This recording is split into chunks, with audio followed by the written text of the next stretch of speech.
성도들 제3권 제5장 필수적인 준비사항. 세인트 조지 태버네클 21살의 이네즈 나이트를 실은 증기선이 영국 리버풀 항구로 들어섰다. 그녀는 부두에서 동료 선교사들과 함께 자신을 기다리고 있는 오빠 윌리엄을 발견했다. 그날은 1898년 4월 22일이었다. 이네즈와 그녀의 동반자 제니 브리몰은 영국 선교부로 가고 있었다. 그들은 교회의 여성 선교사로 성별받은 최초의 독신 여성이었다. 윌리엄과 여느 장로들처럼 그들은 길거리 집회에서 설교를 하고 집집을 다니며 예수 그리스도의 회복된 복음을 전파할 것이었다. 여성들을 선교사로 부르기로 결정한 데에는 그 전에 있었던 엘리자베스 맥퀸의 설교도 일부분 영향을 끼쳤다. 엘리자베스가 청중에게 미치는 영향력을 본 선교부 지도자 조셉 맥머리는 우드럽 회장에게 편지를 썼다. 그는 다음과 같이 판단했다. 똑똑하고 지적인 많은 여성들이 영국으로 선교사 부름을 받는다면 매우 훌륭한 결과를 얻게 될 것입니다. 제1회장단 역시 그 제안에 동의했다. 루이자 프렛과 수사 게이츠를 비롯한 여러 기혼 여성들은 공식적인 부름을 받지 않은 채로 남편과 함께 성공적으로 선교 사업을 한 바가 있었다. 더욱이 상호부조회와 청녀 상호양상회 YLMIA의 지도자들은 1893년 세계 박람회 같은 장소에서 교회의 대사 역할을 훌륭하게 해내기도 했었다. 많은 젊은 미혼 여성들은 청녀 상호양상회 YLMIA 모임에서 가르치고 지도하는 경험을 쌓으며 하나님의 말씀을 전하기 위한 준비를 갖추었다. 윌리엄과 제외한 이네즈는 그와 제니와 함께 선교부 본부를 향해 걸어갔다. 그 4층짜리 건물은 성도들이 1850년대부터 사용해 온 곳이었다. 그들은 그곳에서 맥머린 회장을 만났다. 맥머린 회장은 그들에게 주님께서 여러분을 이곳으로 부르셨다는 것을 아시기 바랍니다. 라고 말했다. 이네즈는 그의 말을 들으면서 처음으로 자신의 어깨 위에 놓인 커다란 책임을 느꼈다. 이튿날 이네즈와 제니는 맥머린 회장과 다른 선교사들과 함께 리버풀 동부의 공업 도시인 올덤으로 갔다. 저녁에 그들은 번화가 모퉁이에 둥글게 서서 기도를 드린 후 찬송가를 불렀다. 그들 주위로 수많은 사람이 모여들었다. 맥머린 회장은 다음 날 특별 모임이 있을 거라고 발표하면서 모두에게 와서 실제 몰문 여성들의 설교를 들어보라고 권했다. 그 말을 들은 이네즈는 속이 울렁거렸다. 많은 군중 앞에서 말해야 하는 것 때문에 긴장이 되었다. 그럼에도 불구하고 실크 모자에 검은 양복 차림을 한 선교사들 사이에 서 있노라니 이네즈는 자신이 후기 성도라는 사실이 더없이 자랑스러웠다. 다음 날 저녁 이네즈는 말씀 차례를 기다리며 몸을 떨었다. 윌리엄 잠언 등 교회를 비난하는 이들로부터 후기 성도 여성들에 대한 끔찍한 거짓말을 들은 사람들은 모임에서 설교를 하는 그녀와 다른 여성들을 궁금해했다. 선교사 중 한 명의 아내인 사라 노올과 그의 처제인 캐롤라인 스미스가 먼저 군중에게 설교를 했다. 그 다음 차례가 이네즈였는데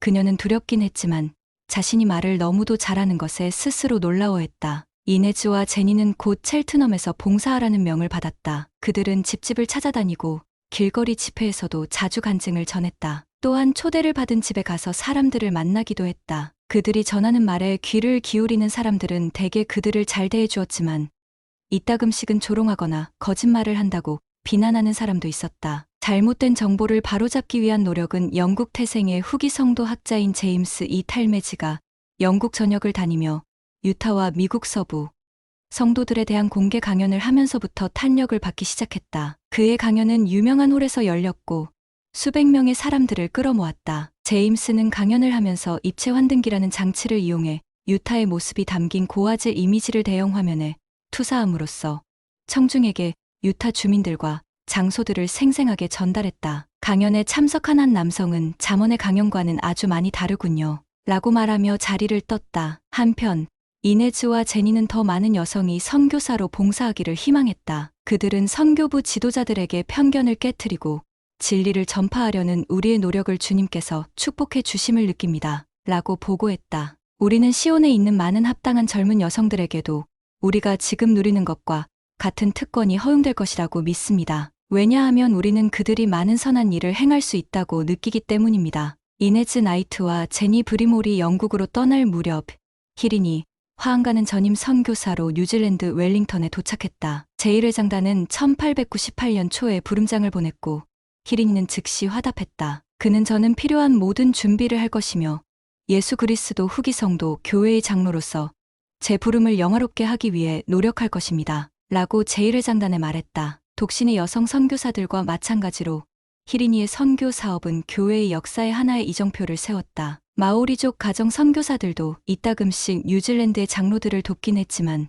희린이는 전임 선교사로 부름받은 최초의 마오리족이었다. 이 부름은 예전에 뉴질랜드에서 선교사로 봉사했던 벤자민 고다드와 에즈라 스티븐슨이 우드럽 회장에게 희린이를 선교사로 보낼 것을 추천한 후에 온 것이었다. 교회에서 가장 사랑받고 존경받는 마오리인의 한 사람으로서 희린이는 조국의 사람들 가운데에서 위대한 일을 할 수 있을 것이었다. 그 중에는 계보 자료를 수집하고 아내 메레와 함께 솔트레이크 성전에서 하던 성스러운 일에 대해 간증하는 것이 포함되어 있었다. 그의 가족이 커네브에서 겪은 어려움이 과장된 소문으로 퍼져 일부 마오리족 성도들 사이에서 불안감이 형성되긴 했으나 그는 유타에서 겪은 일을 사실 그대로 설명해 줄 수 있었다. 화안과 가족의 재정적 어려움을 알게 된 시온의 마오리족 협회 회원들은 자신들이 희린이의 선교, 사업 비용을 대겠다고 약속했다. 솔트레이크 시티 제11와드에서는 그를 위해 모금하는 자선 음악회도 열렸다. 희린이는 가족을 유타에 남겨두고 다른 새로운 선교사들과 함께 뉴질랜드로 갔다. 이제 칠순이 된 그는 자신의 모든 동반자들보다 나이가 수십 살이나 많았다. 최근에 아내와 외동아이를 여인 에즈라 스티븐슨이 새로운 선교부 회장으로 부름받아 선교사들을 인도했다. 그는 부름을 받기 전까지 시온의 마오리족 협회에서 집행서기로 봉사했으며 마오리어를 잘 구사했다. 새로 부름받은 다른 미국인 선교사 중에는 마오리어를 할 수 있는 사람이 아무도 없었다. 뉴질랜드에 도착한 다음 날 희린이와 그의 동반자들은 웰링턴시에서 북동쪽으로 약 80km 떨어진 곳에서 한 대회에 참석했다. 희린이가 그 대회에 참석한다는 것을 알게 된 많은 마오리족 성도들은 그곳에 가기 위해 특별한 노력을 더 기울였다. 그들과 다른 뉴질랜드 성도들은 관악대를 대동하고 가서 선교사들을 맞이한 뒤 그들을 길을 따라 대회장으로 안내했다. 그곳에서 새로 도착한 선교사들은 마오리족의 의례 행사인 하카, 춤으로 환영을 받았다. 오후 내내 그들은 하염없이 눈물을 흘렸다. 성도들은 즐겁게 식사를 했고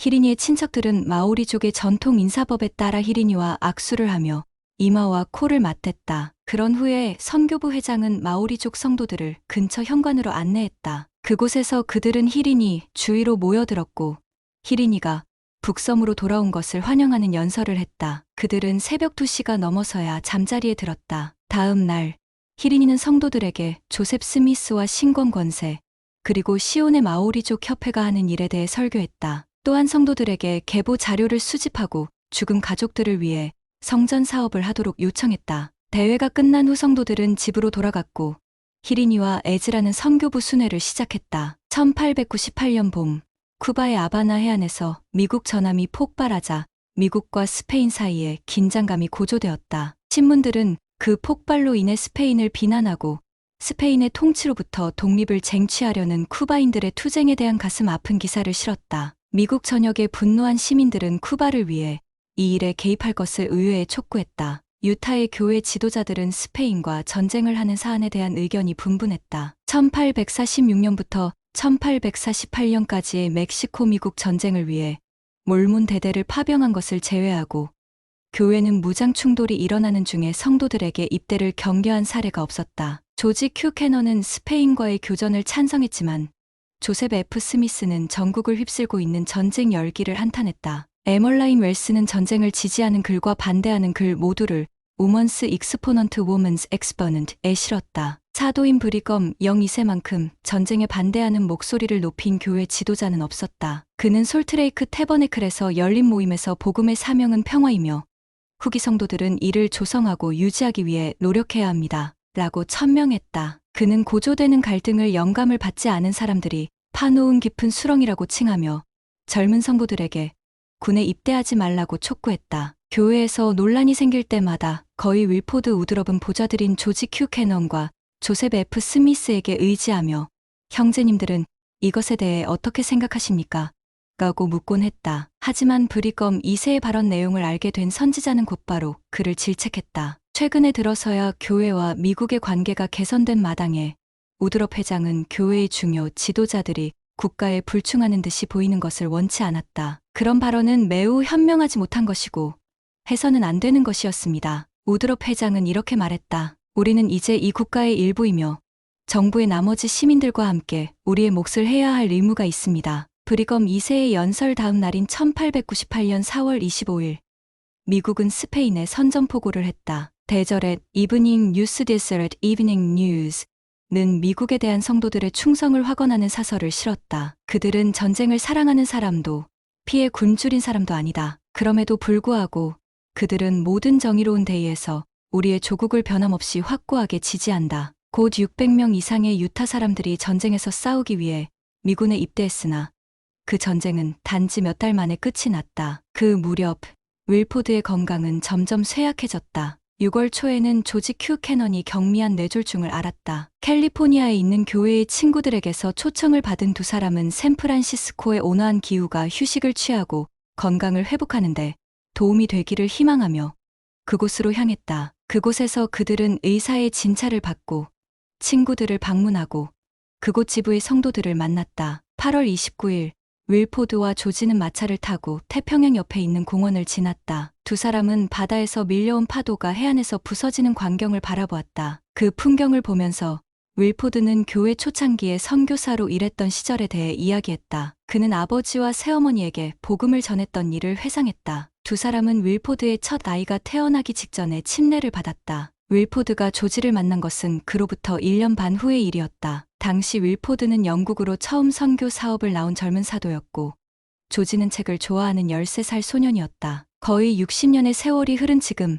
두 사람은 나란히 앉아서 복음과 복음이 가져다준 행복에 대해 이야기를 나누었다. 우린 하나님의 일에 대해 간증하며 정말 즐겁게 일했지요. 라고 말하며 그들은 맞장구를 쳤다. 사흘 후인 9월 2일 조지는 샌프란시스코에서 솔트레이크 시티에 있는 조셉 F. 스미스에게 다음과 같은 전보를 보냈다. 우드럽 회장 별세, 오늘 아침 6시 40분 임종, 그분의 가족에게 이 소식을 전하십시오. 밤새 평온히 주무시고 미동 없이 세상을 떠나셨습니다. 로렌조 스노우는 유타 북부에 있는 자신의 집에서 선지자의 서거 소식을 들었다. 그는 미래를 걱정하며 즉시 솔트레이크 시티행 기차에 몸을 실었다. 선임 사도로서 그는 자신이 교회의 차기 회장이 될 가능성이 높다는 것을 알았다. 6년 전 사실 우드럽 회장은 로렌조에게 주님께서 다음 선지자가 될 그에게 어떤 뜻을 품고 계신지를 이야기했었다. 스노우 형제님, 제가 가면 지체하지 말고 제1회장단을 구성해 주셨으면 합니다. 우드럽 회장은 이렇게 말했다. 조지 큐 캐넌과 조셉 F. 스미스를 보좌로 두십시오. 그들은 선하고 현명하며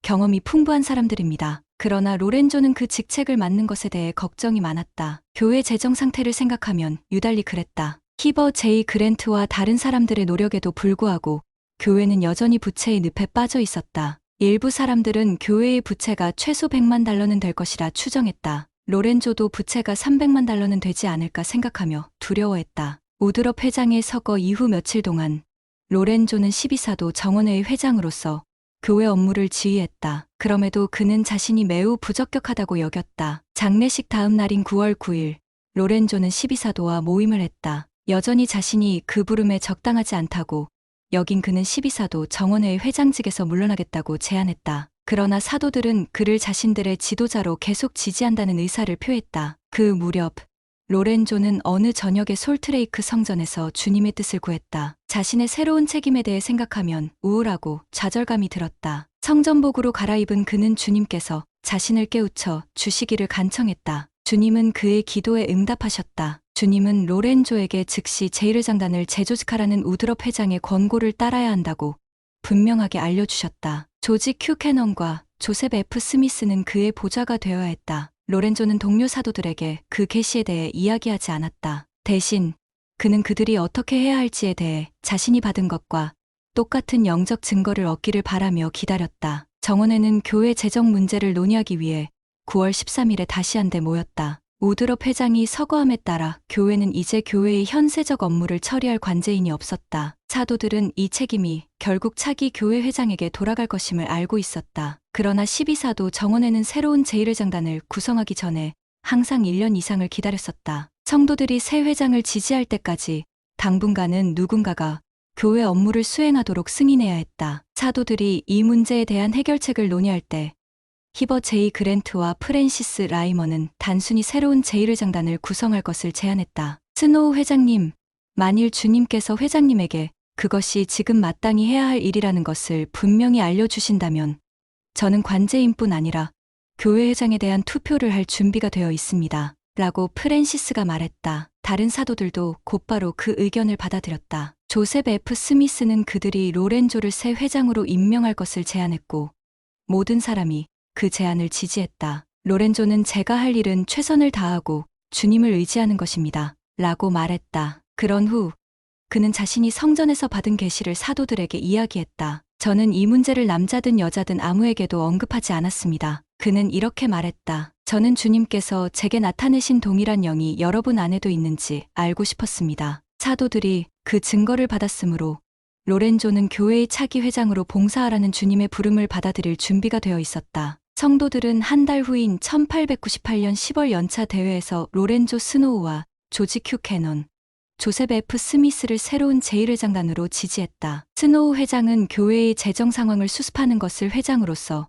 자신의 최우선 과제로 삼았다. 서거 전에 윌포드 우드럽은 당장 필요한 교회의 비용을 충당하기 위해 장기 저금리 채권을 매각하도록 승인했었다. 스노우 회장은 그 계획을 실행했다. 그는 교회 재정을 평가하기 위해 감사위원회를 조직했고 새로운 회계 시스템을 도입했다. 또한 이전까지는 개인들의 소유였던 대절에 유스의 정권을 교회가 소유하게 함으로써 새로운 수익 창출을 꾀했다. 이들 노력으로 교회의 재정 상황이 개선되었지만 그중 어떤 노력으로도 충분하지는 않았다. 1899년 4월 연차 대회에서 스노우 회장을 비롯한 교회 지도자들은 11조에 대한 설교를 전했다. 정부가 10여 년 전에 교회의 중요한 재산을 압류한 이후로 성도들은 이 율법을 성실히 지키고 있지 않았다. 선지자는 또한 성도들에게 빚을 지지 말라고 권고했다. 새 모자를 살 수 있을 때까지 낡은 모자를 쓰십시오. 그는 이렇게 말했다. 여러분의 이웃은 자기 가족을 위해 피아노를 살 형편이 될 수도 있겠지만